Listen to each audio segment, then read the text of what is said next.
Hello students. तो आज हम पढ़ने जा रहे हैं class 4 English text book santoor का चैप्टर नंबर 6 ब्रेल।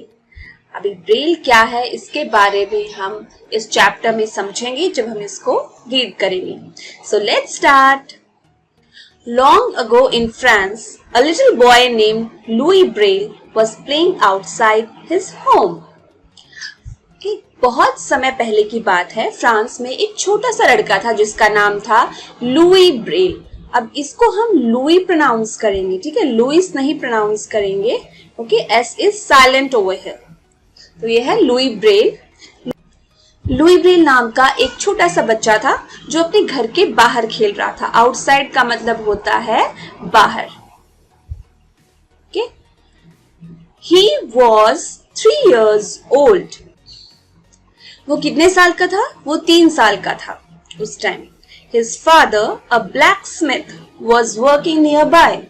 उसके जो पापा थे, पिताजी थे, वो एक ब्लैकस्मिथ थे। ब्लैकस्मिथ का मतलब होता है लोहार, जो लोहे से जुड़ा काम करता है, ठीक है।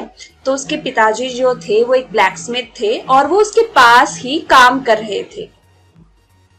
Louis started playing with the tools around him.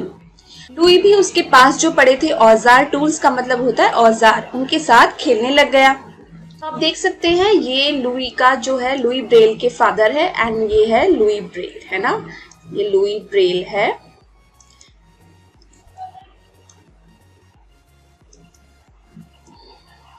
And this is his father. ये आप देख सकते हैं यहाँ पे जो लुई के फादर है वो काम कर रहे हैं। He is a blacksmith और लुई जो है यहाँ पे जो उसके पापा के जो सारे टूल्स है, औजार है, उनके साथ खेल रहा है। Suddenly a sharp tool pierced his eye. तो suddenly मतलब अचानक। अचानक क्या हुआ? एक नुकीला औजार, क्योंकि वो उसके साथ खेल रहा था, लुई ब्रेल औजारों के साथ खेल रहा था, तो अचानक क्या हुआ? एक नुकीला औजार उसकी आंख में घुस गया, उसकी आंख को चुभ गया। Pierced का मतलब होता है कुछ घुस जाना, कुछ चुभ जाना। Cried out in pain. वो दर्द के मारे चीख पड़ा, रोने लगा, ठीक है, पेन मतलब दर्द। Within a few days he became blind in one eye. यानी कुछ ही दिनों में वो अपनी एक आंख से अंधा हो गया, यानी उसे एक आंख से दिखना पूरा बंद हो गया, उसकी एक आंख की रोशनी पूरी तरह से चली गई। ब्लाइंड मतलब उसकी एक आंख की रोशनी चली गई, वो अंधा हो गया। The other eye also got affected and he became totally blind. और जो उसकी दूसरी आई थी, दूसरी आंख थी, वो भी इफेक्ट हो गई, वो भी प्रभावित हो गई। क्यों? क्योंकि देखो पहले आई में उसको प्रॉब्लम हुई, वो अंधा हो गया, इससे दूसरी आंख में भी उसको इन्फेक्शन हुआ और वो पूरी तरह से अंधा हो गया। टोटली ब्लाइंड मतलब पूरी तरह से अंधा हो गया। आगे देखते हैं। In 1819, Louis, who was 10 years old, got admission in the Royal Institute for Young Blind Persons in Paris. 1819 में जब लुई 10 years old था, ठीक है, 10 years old था लुई, इसका मतलब जो लुई का जो बर्थ हुआ था वो मैं आपको पहले बता दूं for your kind information that Louis was born on 4 January 1809। Okay, तो 1819 में ऑब्वियसली वो 10 years का होगा, ठीक है।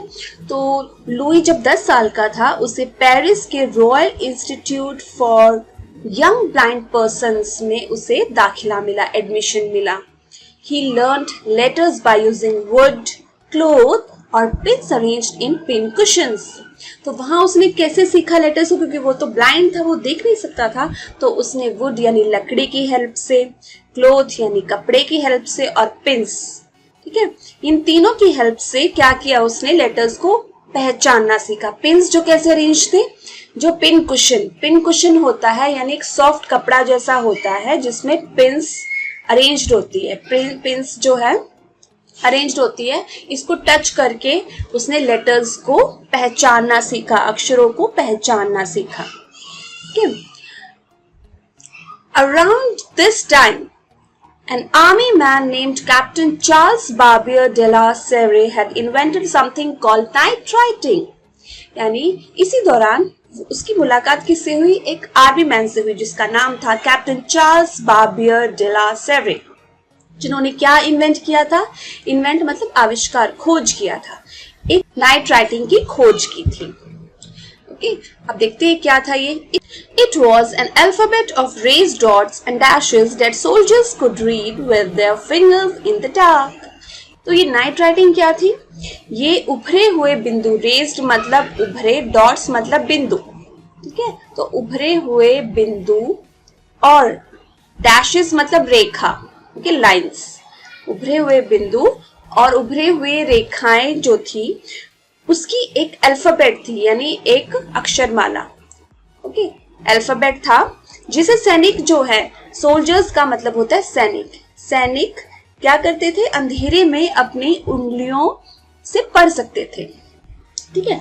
मतलब बेसिकली ये क्या था, एक तरह का मैसेज, अगर मान लो किसी सैनिक को कोई मैसेज किसी को पास ऑन करना है अंधेरे में, तो वो पढ़ तो सकते नहीं अंधेरे में, क्योंकि अंधेरे में देखा नहीं जा सकता। तो उन्होंने क्या किया था, कैप्टन चार्ल्स बार्बियर डे लेरे ने, तो कैप्टन चार्ल्स बार्बियर डे ला सेरे ने क्या किया था, एक नाइट राइटिंग इन्वेंट किया था जिसमें रेस डॉट्स, उभरे हुए रेखा और उभरे हुए बिंदु थे, जिसे छूकर जो है सोल्जर्स अंधेरे में अपने फिंगर्स की हेल्प से उसे पढ़ पाते थे और उस मैसेज को पास करते थे, डिकोड करते थे, ठीक है। However, it was too difficult and therefore not a success, ठीक है। तो हालांकि बहुत कठिन था, टू डिफिकल्ट मतलब बहुत मुश्किल था, इसलिए यह सफल नहीं हो पाया, सक्सेस इसे नहीं मिल पाई। But Louis, now a teenager, became interested in it and simplified it. लेकिन जो लुइस था, जो कि एक किशोर अवस्था में था, टीनेजर था, उसने इसमें इंटरेस्ट लिया, उसको रुचि आई और उसने इस चीज को आसान बना दिया, सिंप्लीफाई कर दिया। कैसे? He gave the world the Braille alphabet. तरह उसने ब्रेल लिपि की खोज की और दुनिया को ब्रेल अल्फाबेट दिया, ओके।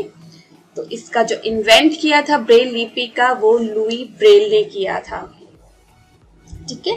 आगे देखते हैं जो पिक्चर है, ये आप देख सकते हैं, ये ब्रेल लिपि का जो पूरा इन्होंने दिया हुआ है, इसमें 26 लेटर्स है फ्रॉम A to Z और यहाँ हर लेटर के लिए एक ब्रेल सिंबल दिया हुआ है जिसमें 6 डॉट्स है ना, आप देख सकते हैं 6 डॉट्स है हर लेटर में, बट डिफरेंट तरीके से इसको सिंबल को दिया हुआ है।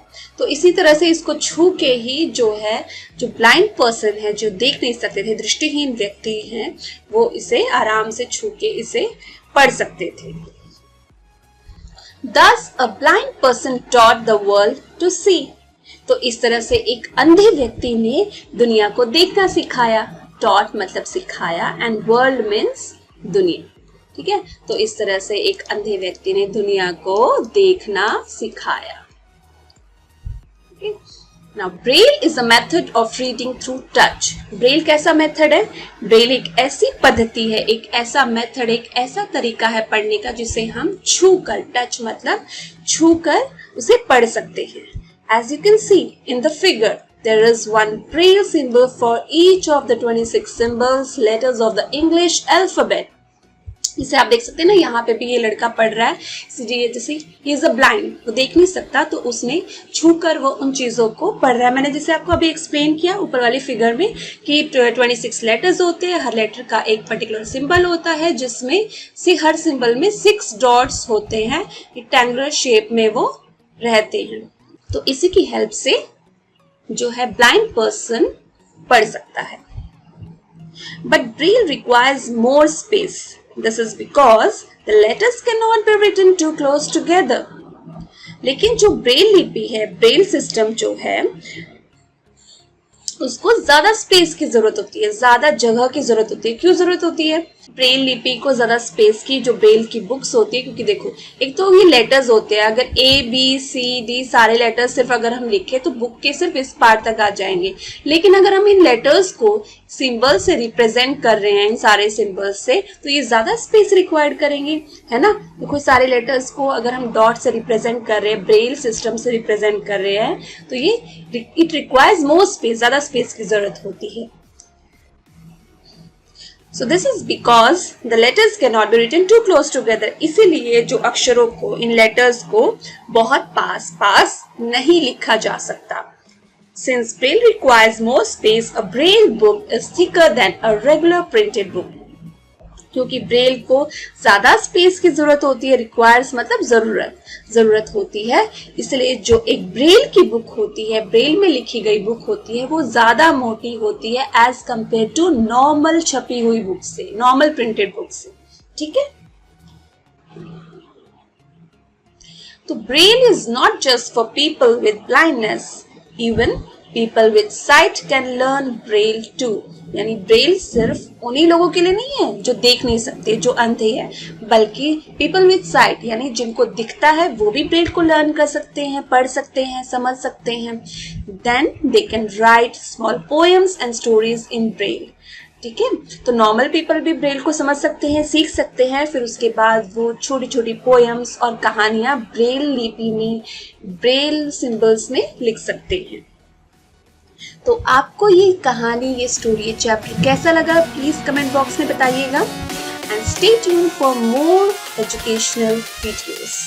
Thank you.